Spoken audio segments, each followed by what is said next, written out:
With the All-Star break come and gone, the NBA's second half of the season is set to start. However, today we're here to discuss the first half of the season and name our award winners at the halfway point.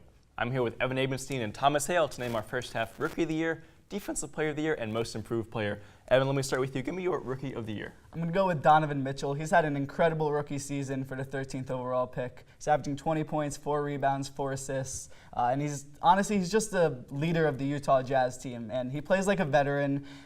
He's led the team on an 11-game winning streak. They're 2.5 games out from the playoffs. He's just done what I'm going to jump in right there is that you mentioned the playoffs. And the Utah Jazz are not in the playoffs. But there's a rookie over in Philadelphia who has carried his team into the playoffs, Philadelphia 76ers, Ben Simmons. Now, I know what you're thinking. He's got some talent around him, but this is a huge point guard coming in his first season, nearly averaging a triple-double. He's got 7 assists. He's averaging 7 rebounds and 17 points. Kind of chasing those rebounds, just like Russell Westbrook was doing last year. But they're getting them. That's true. He's getting them, though. Fair to say both these players exceeding expectations in their first year. Thomas, give me your Defensive Player of the Year. Defensive Player of the Year, I'm going to talk about this guy simply because I'm so surprised, and it's Kevin Durant.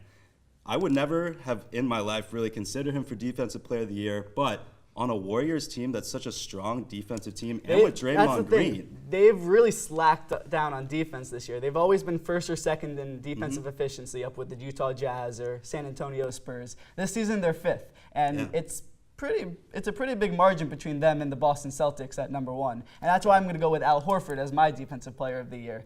He's always barking at his teammates out there. He's making his teammates better defensively. Yeah. His counting stats aren't there. He's not a big shot blocker. He doesn't get a lot of steals, but that's okay. Because my issue with him is that he gets stuck in that paint. Obviously, he plays the 5, that's where and they that's need where him he because needs to be. He's in a great defensive Kevin system. Durant's such a versatile player, though, and we're seeing him go with that pick-and-roll switch that the Golden State Warriors do, able to cover the 1, easily able to transition to the 5 at the blink of an eye.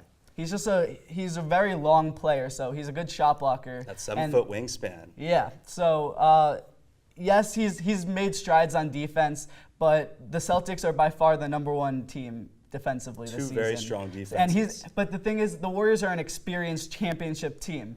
The Celtics are starting Jason Tatum and have Jaylen Brown in his second year. I am very surprised by their Inexperienced teams are supposed to be poor defensive teams. But look at Al Horford bringing Kyrie, who's also not a named defender, bringing them to the number 1 defense in the league. When they were on that winning streak, people were like, oh yeah, their offense is going to slip, their defense is going to slip. Their offense has slipped. They're middle of the pack in the league in My only thing is that we go back to Al Horford.